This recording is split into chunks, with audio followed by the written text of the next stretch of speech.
La régulation du prix de transport public, une autre épine pour le gouvernement provincial qui ne parvient pas jusqu'ici à imposer sa loi. La circulation est quasi difficile.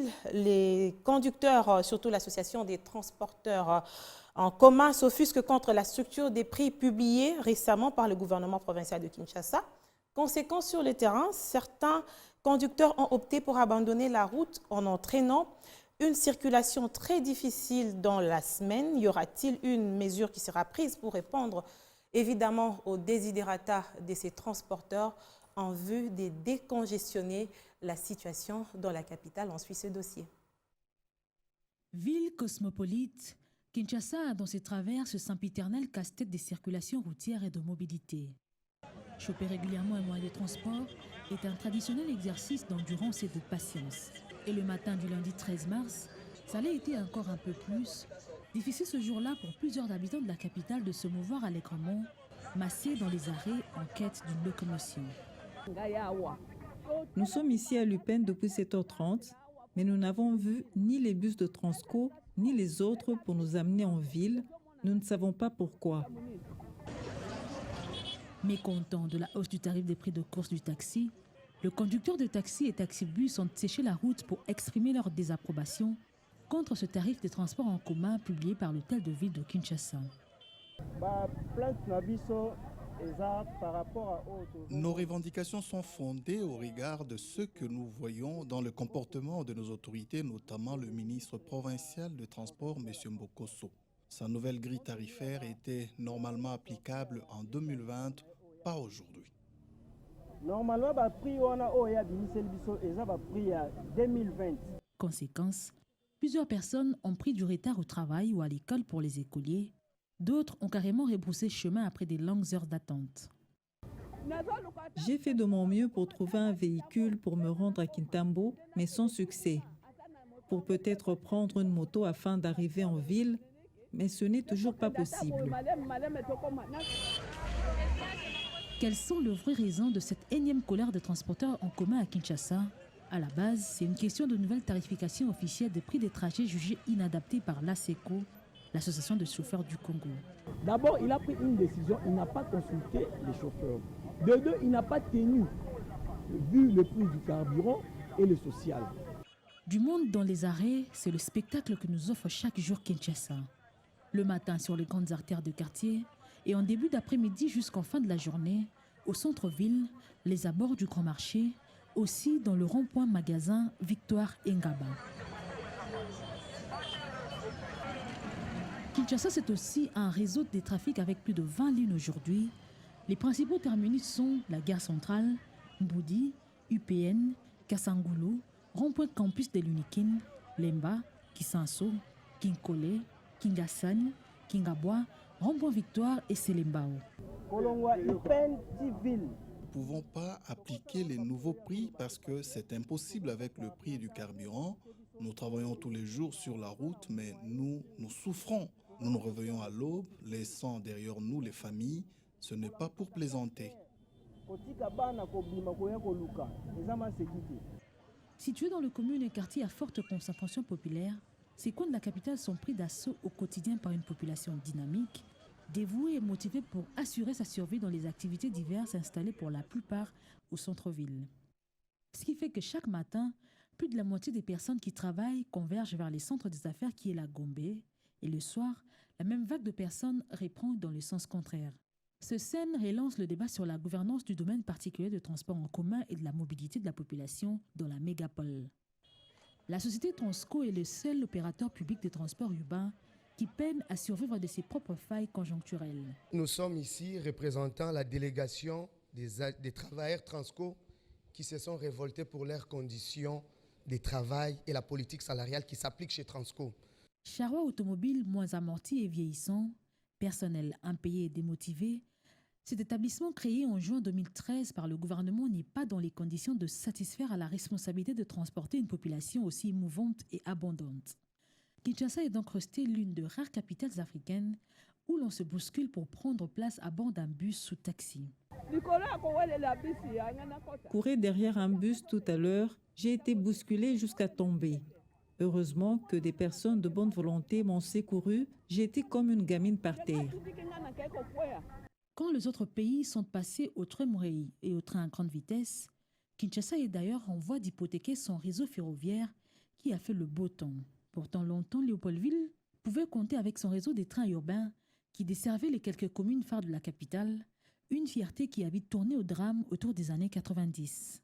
Aujourd'hui, les trains et son chemin de fer est en faillite, avec lui l'ex-Sonatra, Office national de transport, devenu une épine au pied de son principal actionnaire, l'État congolais. Nous sommes une ville de près de 15 millions d'habitants. Sans le train urbain, la ville ici est sclérosée et ne vaut même pas un iota, parce qu'une ville qui a à son sein plus de 3 millions d'habitants, qui n'a pas de train urbain, c'est inimaginable. Comment alors résoudre le problème des transports dans la ville de Kinshasa? Selon les urbanistes, ça passe d'abord par le réaménagement de l'architecture urbanistique de la ville et l'adaptation des routes à la démographie d'une agglomération qui s'étend du jour les jours. Créer ensuite des véritables entreprises de transport urbain public et encourager les initiatives privées. Et enfin, former les transporteurs, chauffeurs, employés du secteur de transport en commun, conformément aux normes des conduites et des sécurités routières standards. Sans vision claire pour faciliter le déplacement dans la ville, la population le paiera toujours au plus fort. Entre-temps, les chauffeurs de bus dits esprit des morts et les taxis-motos qui ont envahi nos routes, eux qui fonctionnent sans référentiel, continueront à faire la loi avec leur façon arbitraire de conduire les vies humaines. Augmentation du prix de transport sur le terrain. Entre-temps, le pouvoir d'achat de la population est aussi faible. L'État ne parvient pas à imposer son prix sur le terrain. Qu'est-ce qui adviendrait dans les jours à venir? Écoutez, je vous ai dit tout à l'heure qu'on ne triche pas avec la science, les mathématiques.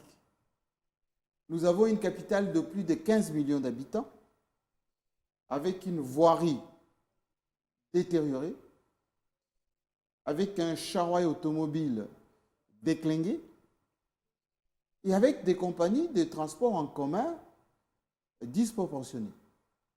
Donc ça ne peut pas fonctionner. Pourquoi ça peut fonctionner? Pourquoi? Parce que les secteurs qui doivent être subventionnés par l'État, c'est les transports en commun, l'énergie et les télécoms. Autrefois, les télécoms ont été privatisés, mais l'énergie, c'est-à-dire l'eau et l'électricité, les transports en commun, ce sont les secteurs qui sont subventionnés par l'État. L'État congolais ne paye pas. Les initiatives, par exemple, créées par Matata Mponyo, notamment Transco, ça ne pouvait que se développer au fur et à mesure, mais avec le changement de management. C'est-à-dire le changement de management, ça veut dire que ça s'appliquait d'ailleurs dans beaucoup des entreprises, comme Congo Airways, qui est aussi... En faillite presque. En faillite, oui, il faut le dire, c'est en faillite. Comme Esprit de Vie, en faillite. Transco, presque en faillite. Pourquoi? Parce que les entreprises du portefeuille devraient fonctionner comme des sociétés commerciales qui tiennent compte de réalité du marché, de l'offre et de la demande. Si vous fonctionnez une course qui part du point central, c'est-à-dire Zando jusqu'à Kingasani pour 1000 francs, le retour sur investissement est quasi nul, la rentabilité du trajet est quasi nulle. Si vous facturez, par exemple, le transport, gare centrale, UPN, par exemple, à 1000 francs ou à 2000 francs, avec l'inflation, ça ne peut pas fonctionner. D'autant plus qu'on ne renouvelle pas les charrois. Mais l'État a subventionné à l'époque avec, par exemple, des carburants. Oui, et même aujourd'hui, l'État subventionne, mais l'État ne paye pas suffisamment. Il suffit de regarder les pièces de réchange, il suffit de regarder le traitement du personnel, il suffit de regarder la manière dont on a renouvelé les charrois et des transports et des autres. Matata Mponyo avait pris à son temps la mesure de ne plus importer des véhicules de plus de 10 ans. Ce qui avait suscité à Kinshasa l'équipement en véhicules au moins récents. Lorsque Sami Badibanga, je pense, est arrivé, cette mesure a été abrogée. Conclusion, les charrois automobiles de Kinshasa et de la RDC s'est encore détérioré suffisamment. Pourquoi? Parce qu'on a dit que c'était discriminatoire, c'est le pouvoir d'achat, etc. Le pouvoir d'achat de la population est faible mais aussi. Tout le monde n'est pas vous savez, l'arrivée de Ketch, c'était dû à quoi? C'est lorsqu'on a interdit des véhicules vétustes, ce qu'on appelle les occasions d'Europe. On a découvert que depuis Dubaï, que depuis la Chine, que depuis le Japon, il y avait la possibilité d'avoir ce petit véhicule. Avec des volants qui ne correspondent pas oui, à des véhicules, mais neufs. À Kinshasa, en 2019, 2020, ou même un peu avant, il y avait des véhicules neufs, depuis 2015-2016. Neufs, presque. Ajoutez à cela la fiabilité de ceux qui conduisent, le permis de conduire. Ça fait belle lurette qui n'a pas été régentée. Il paraît que même le président lui-même n'a pas de permis de conduire. Ah, ça, il faut vérifier. Mais lui il s'est fait conduire. Il ne conduit pas, il n'en a pas besoin non plus. De temps en temps, il peut conduire, mais il faut qu'il ait son permis. Deuxièmement, le code de la route n'est pas respecté.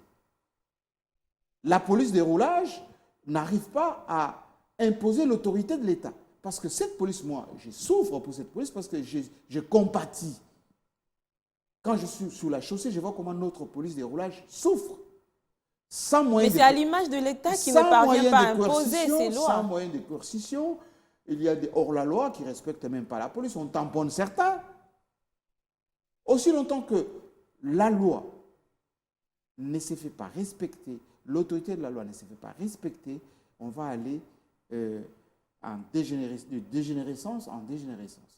Autrement dit, les mesures transitoires que le gouverneur de la ville peut prendre, discussion avec les associations des transports. Oui, ça c'est transitoire, c'est éphémère. Lorsque l'État ne paye pas, par exemple, la redevance pétrolière ou ce que les pétroliers demandent pour vous fournir le carburant à un certain prix, ça pénalise. Il y a augmentation du prix des transports, a fortiori l'augmentation du prix du carburant. Donc les mêmes causes produisent les mêmes effets. Absolument. Et donc il y a double résolution. La première résolution, c'est qu'il faut délocaliser cette ville.